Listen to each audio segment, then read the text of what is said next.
Good morning, part two. I'm up and I'm out. My hair is not perfect, of course, because it's damaged, but um, it is what it is. I did get an opportunity to put some lubricant or something on it, so yeah. I have a jacket, and I might do like a visual of what I have on. I have a jacket now.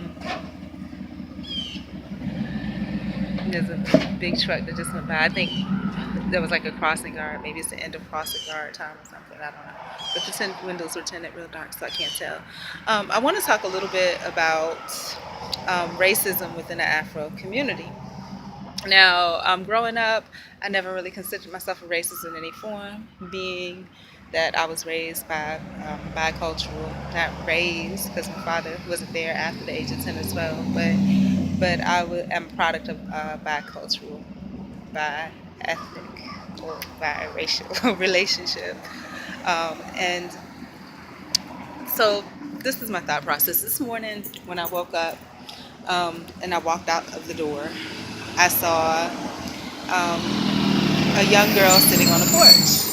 And the girl was tall and slim and very, very light skinned. Kind of reminded me of, if you remember the series In the Heat of the Night, Althea.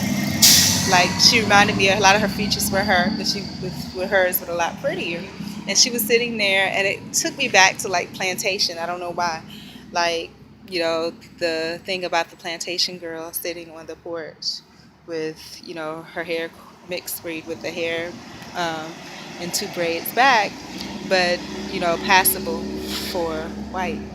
And I remember thinking that she was really pretty. And I walked by, but I remember just feeling like I was instantly transported back into plantation days. And then it made me think about, why did I think of that person that way? Why did that random thought come about? And then I was thinking back to when I was younger and how, um, light skin was a thing. Now, of course, I've never been light skinned. I've been lighter than this. I'm in South Florida now, so I've darkened a couple of shades, but I've always been brown. But growing up, like everybody, the light skinned girls were the thing. And though I was not light skinned because I was mixed race, and obviously mixed race, I was kind of put into that category. They would call me red even though I wasn't. So I was thrown into that. So basically, I don't think it has so much to do with your it had more to do. The complexion was a big thing because it determines, how close to being black or ethnic you are, but also your features. My features have changed a little bit since I got older, and your hair actually does a lot of that. So, but what I've noticed now, the difference between light skin and dark skin, the light skinned people, or the non-Afro people, the people that are more non-Afro than Afro, the reason there's not such a big gap is because I've noticed that they act more stereotypically Afro than the African Americans do, or the more pure breed African Americans do. So that was just an observation that I had this morning.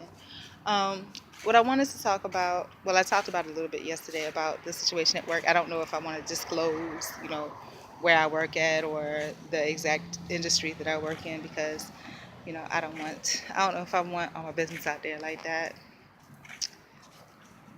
because, for a period of time, that's like my refuge. But there's some things I need to address there, and there's obviously like some misconceptions because I really don't talk to anybody. I used to, but then I saw how it could be strayed different ways. It started out with the first time when I'll tell you my work history there. It hasn't been that long, but I'll tell you. When I first got there and applied for the job, the first person, one of the managers, was very kind to me over the phone, gave me an opportunity. The second manager that I came across, it was another person that should have been the hiring manager, but he didn't actually interview me. The other manager that did interview me was confused as to why not. In order for me to get the job, I actually had to call back and call back. So basically, to make a long story short, I was not the hiring manager. It's probably not the hiring manager's type of person, and he knew that. So, how you doing? So it was a situation where basically, just kind of hoping that she disappeared. And, and kind of sort of in a way, he's right. But I've been there for a little bit. When I say a little bit, a very little bit. And when I think about the actual dates, I'm like almost shocked because it hasn't been long at all. Yeah, I haven't been here in this city long at all, to be honest. But a lot of misconceptions it started out with, a little bit of my naivety. Somebody that was, when I first came, I was happy and shy and this, that, and the other. And that really was who I am, was my persona. Then when I got there, when I got there,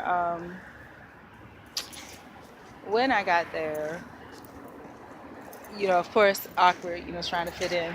And I worked in this one section, and there was a girl there, and I was like, trying desperately to fit in, really desperately trying to fit in.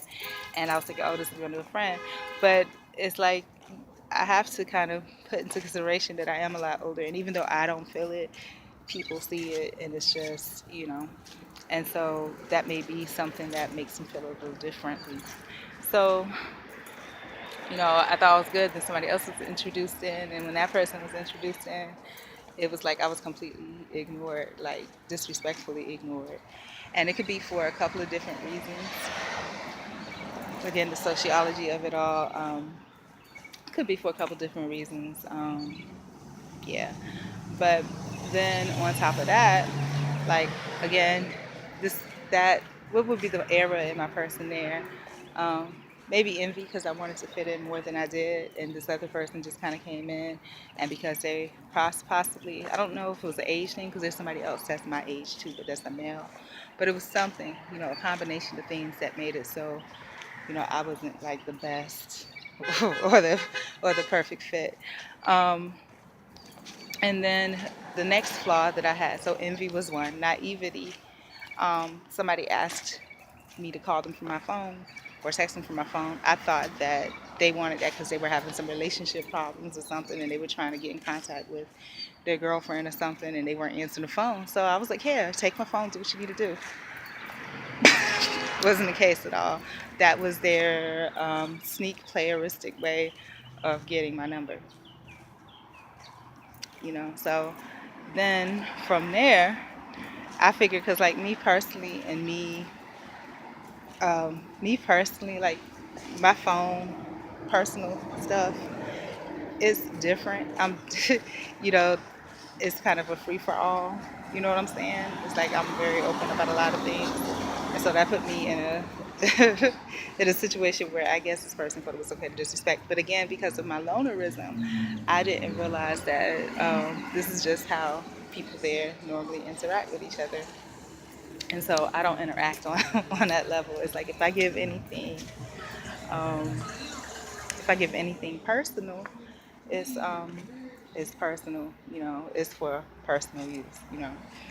So a little bit of naivety on my part, and and also because of the lack of socialism, that was something different as well. So that was the second instance.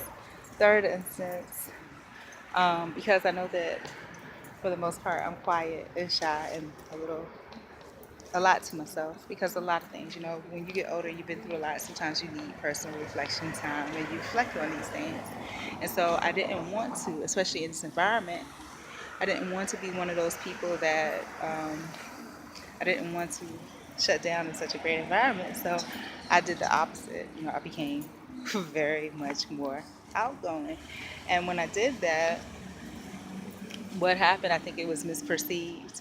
Not only misperceived because of that particular interaction on its own, but misperceived because of that trickery that other person did with my phone. So then there was personal information that they had that they may or may not have shared.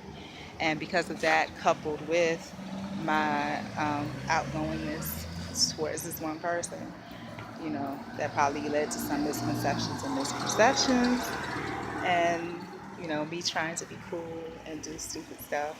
So that was another thing. And then it came to the point where I realized that where I realized that, perhaps it's just better for me to stay to myself because it's not worth all this drama. Because I got changed from the initial thing that I was doing, which was great because my stuff was ending up short. but just to be honest with you, and I think some of it was due to error, but I didn't want to keep. It was kind of a blessing. I got changed, and people were saying, complaining, saying, "Oh, that's a tough position," but no, it wasn't. They were just saying that because it wasn't. It wasn't. It was actually really great. And sometimes when you have blessings or you find things that you like, you shouldn't let people know because when people know that you are actually enjoying what they see as something that should be a downfall for you, they will try to take that because I was getting happy. I was only working a couple of days a week, and the hours actually probably like 10 hours. So I'm working like quarter time, and the job was very laid back, nothing to it.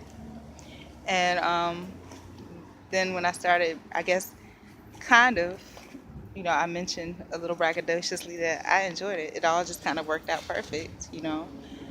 And so now, all of a sudden, they gave me an extra day. And I was happy without that one. They had me working with this.